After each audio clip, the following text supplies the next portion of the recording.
بسم اللہ الرحمن الرحیم۔ السلام علیکم ورحمۃ اللہ وبرکاتہ۔ عزیز طلباء و طالبات،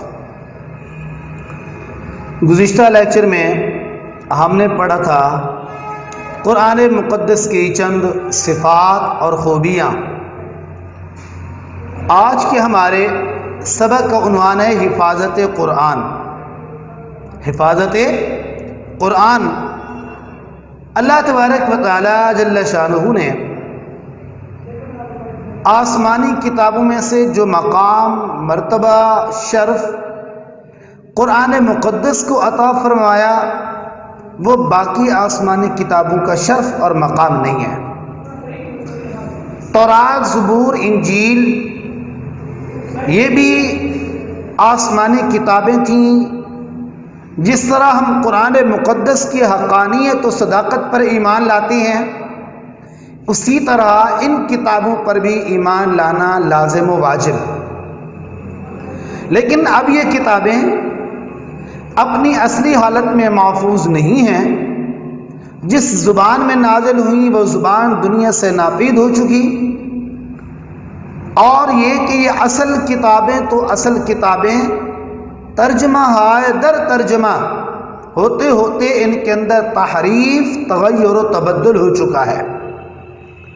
لیکن قرآن مقدس ایک ایسی اور دائمی کتاب جو تغیر و تبدل سے محفوظ، شک و شبہ سے محفوظ، جس زبان میں نازل ہوئی آج تقریباً دنیا کے 20 سے زائد ممالک ایسے جن کی وہ زبان عربی سرکاری زبان، تو قرآن مقدس کی حفاظت کا ذمہ خود اللہ جل شانہ نے لیا ہے۔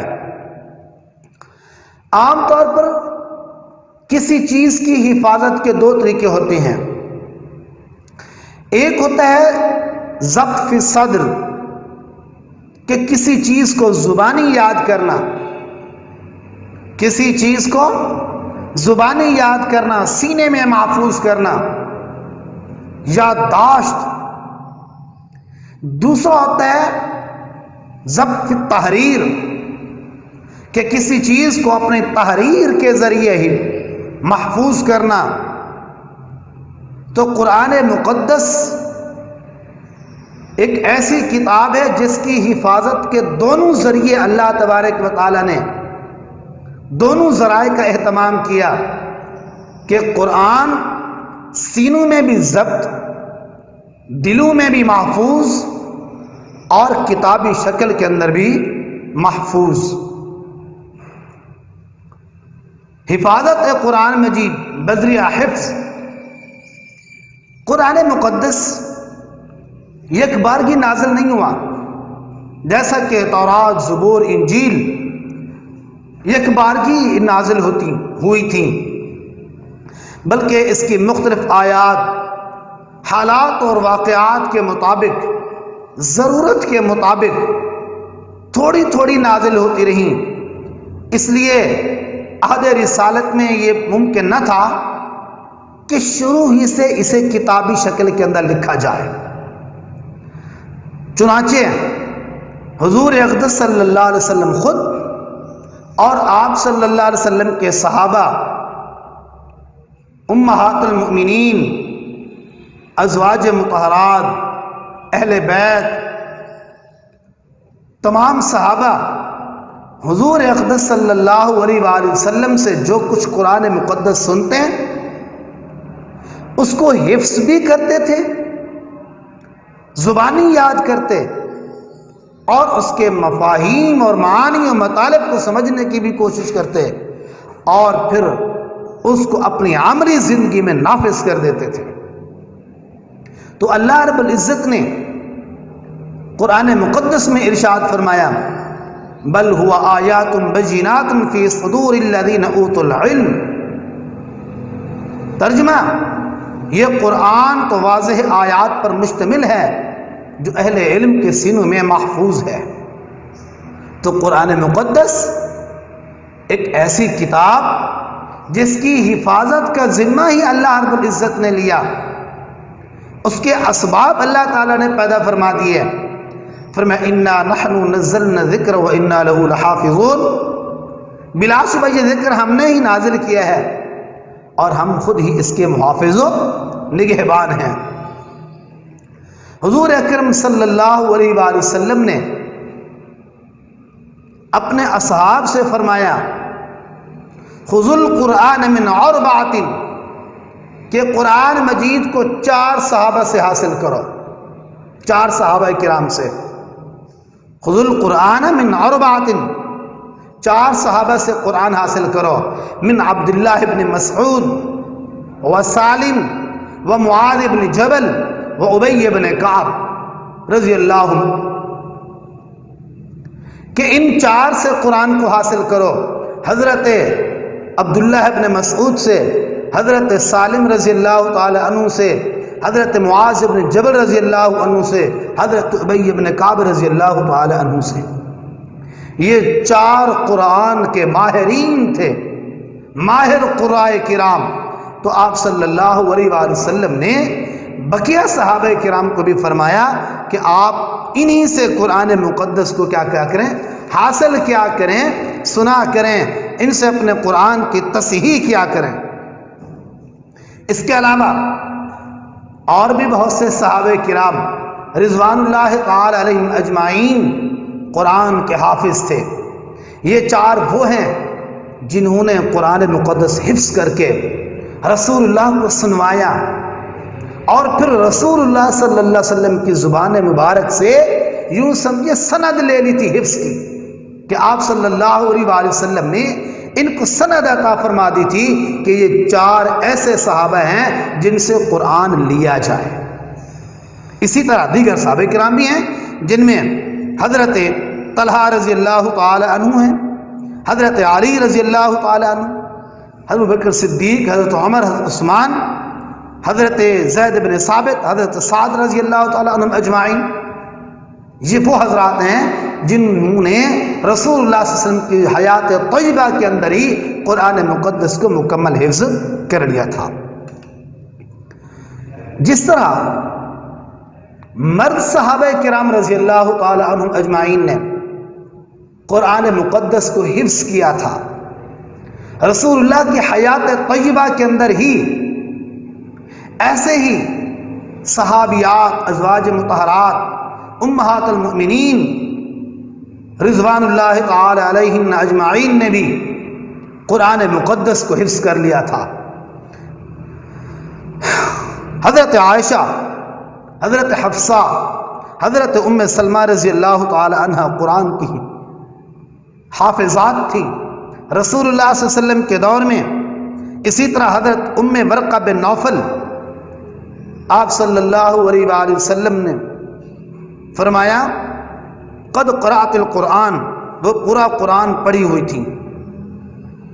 تو دور نبوی میں جب جنگ یمامہ ہوئی، دور نبوی کے بعد، دور نبوی میں نہیں، رسول اللہ صلی اللہ علیہ وسلم کی کہ وصال پرملال کے بعد جنگ ہوئی، جنگ یمامہ، جس میں جناب صدیق اکبر رضی اللہ تعالی عنہ نے صحابہ کرام کو لشکر کشی کے لیے بھیجا، جس میں 70 حفاظ شہید ہو گئے. تو مسلمانوں میں حفاظ کی تعداد جوں کہ تو بڑھتی گئی، لیکن یہ 70 جب شہید ہوئے تو پھر بھی ان کے علاوہ اور بھی مسلمانوں کے حفاظ کی تعداد کے اندر اضافہ در اضافہ ہوتا چلا گیا، اور آج بھی الحمدللہ حفظ قرآن کی تعداد میں روز بروز اضافہ ہوتا جا رہا ہے، اور یہ انشاءاللہ اضافہ ہوتا رہے گا. یہ تھا حفاظت قرآن بصورت حفظ، بصورت زبانی یاد کرنا، ضبط فی الصدر جس کو کہا جاتا ہے. تو اب حفاظت قرآن بذریعہ کتابت، حفاظت قرآن بذریعہ کتابت، قرآن مقدس کی حفاظت کی جو کتابی صورت کے اندر ہے، 3 دور ہیں، 3 دور. سب سے پہلا دور نبوی، دوسرا دور صدیقی، اور تیسرا ہے دور عثمانی رضی اللہ تعالی عنہ۔ سب سے پہلے دور رسالت میں آتے ہیں۔ دور رسالت میں قرآن کو لکھنے کا باقاعدہ اہتمام کیا گیا تھا۔ قرآن مقدس کی جو ہی کچھ آیات نازل ہوتی، رسول اللہ صلی اللہ علیہ وسلم کاتبین وحی کو بلوا کر وہ آیات لکھوا دیتے، اور یہ بھی ارشاد فرماتے کہ ان آیات کو کن صورتوں کے ساتھ، کن آیات کے بعد کہاں لکھنا ہے، اور پھر مسجد نبوی کے اندر ایک مقام متعین تھا جہاں اس عبارت کو لکھ کر رکھ دیا جاتا تھا۔ اس وقت باقاعدہ طور پر جو لکھنے کا اہتمام تھا وہ پتھر کی سلوں پہ لکھا جاتا، چمڑے کے اوپر لکھا جاتا، درختوں کی شالوں پہ یا اونٹ کی شانے کی ہڈی پہ لکھا جاتا تھا۔ کوئی باقاعدہ طور پر کاغذ وغیرہ کا اہتمام نہ تھا۔ دور صدیقی، جناب صدیق اکبر رضی اللہ تعالی عنہ کے دور میں حضرت عمر رضی اللہ تعالی عنہ کے مشورے سے قرآن مجید کو کتابی صورت میں مرتب کیا گیا۔ اس دور کے اندر جو ہے قرآن مقدس کو کتابی شکل کے اندر لکھا گیا اور باقاعدہ طور پر کاغذ کے اوپر لکھا گیا۔ حضرت عثمان رضی اللہ تعالی عنہ کا دور، حضرت عثمان کے دور میں آرمینیا کے مقام پر جنگ کے دوران حضرت حذیفہ بن یمان رضی اللہ تعالی عنہ نے کچھ نو مسلمانوں کو دیکھا کہ قرآن مختلف قراتوں سے پڑھ رہے ہیں، مختلف انداز میں پڑھ رہے ہیں، تلاوت کا انداز عجیب و غریب ہے۔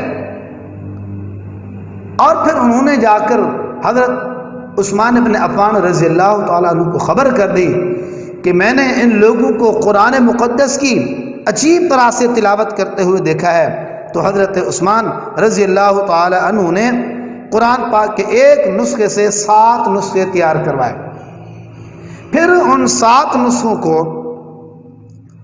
تمام صوبائی دارالحکومت میں ایک ایک نسخے کے طور پر بھجوایا گیا، اور پھر تمام لوگوں کو ایک ہی قرات پر متفق کر دیا کہ اسی طور پر، اسی قرات پر جو ہے قرآن مقدس کو جمع کیا جائے، اور اسی قرات پر قرآن کی کیا کی جائے گی؟ تلاوت کی جائے گی۔ اسی طرح جس طرح رسول اللہ صلی اللہ علیہ وسلم کے دور میں، حضرت ابوبکر صدیق کے دور میں، دور عثمانی میں حفظ ہوتا رہا، اس کے اہتمام ہوتا رہا کتابت کا، ایسے بھی بعد میں بھی ہوتا رہا۔ غیر مسلموں نے بھی اس بات کا اعتراف کیا۔ جرمنی کے ایک یونیورسٹی میوخ، جس نے جنگ عظیم دوم کے بعد ایک تحقیقی ادارہ قائم کیا کہ بائبل پر تحقیق ہونی چاہیے، چنانچہ انہوں نے بائبل کو جمع کیا، پوری دنیا سے جمع کرنے کے بعد اس کا آپس میں موازنہ کیا گیا۔ جب موازنہ کیا گیا تو انہوں نے اس میں اعتراف کیا کہ بائبل کے تحریری نسخوں میں تقریباً 2 لاکھ کے قریب غلطیاں ہیں، تھوڑی بہت نہیں، 2 لاکھ کے قریب غلطیاں ہیں۔ ایک نسخے میں کچھ الفاظ ہیں تو دوسرے میں کچھ ہیں، تیسرے میں کچھ اور ہیں۔ تو اس طرح انہوں نے جو رپورٹ شائع کی بائبل کے متعلق، کہا کہ اس کے اندر 2 لاکھ غلطیاں ہیں۔ تو پھر انہوں نے، جو اس کمیٹی اور ادارے کا سربراہ تھا ڈاکٹر پرتسین، اس نے کہا کہ قرآن مقدس کو بھی جمع کیا جائے۔ چنانچہ انہوں نے قرآن مقدس کے 42,000 مختلف ممالک سے مختلف نسخہ جات جمع کیے۔ تو ان نسخوں کا آپس میں جب موازنہ کیا گیا، قرآن کو دیکھا گیا، پڑھا گیا، تو وہ اس پر جب رپورٹ شائع کرتا ہے تو کہتا ہے کہ قرآن مقدس کے اندر کسی طرح کی کوئی ہمیں غلطی نہیں ہوئی، ہاں چند ایک مقامات پر جو ہمیں فرق نظر آیا ہے وہ کاتب کی غلطی ہے، قرآن کی غلطی نہیں ہو سکتی۔ تو اس طرح قرآن مقدس کی حفاظت کا ذمہ اللہ تعالیٰ نے لیا تھا، اور پھر اللہ رب العزت نے اس کے اسباب بھی مہیا فرما دیے تھے۔ تو آج کے ہمارے سبق کا عنوان تھا قرآن مقدس کی حفاظت۔ مختصر سوال بھی بن سکتا ہے کہ حفاظت قرآن کے متعلق قرآن آیت کا ترجمہ لکھیں، یا حفاظت قرآن کے کتنے دور ہیں؟ 3 دور ہیں، دور نبوی، دور صدیقی، دور عثمانی. دعا ہے اللہ تعالی ہم سب کا حامی و ناصر ہو. والسلام.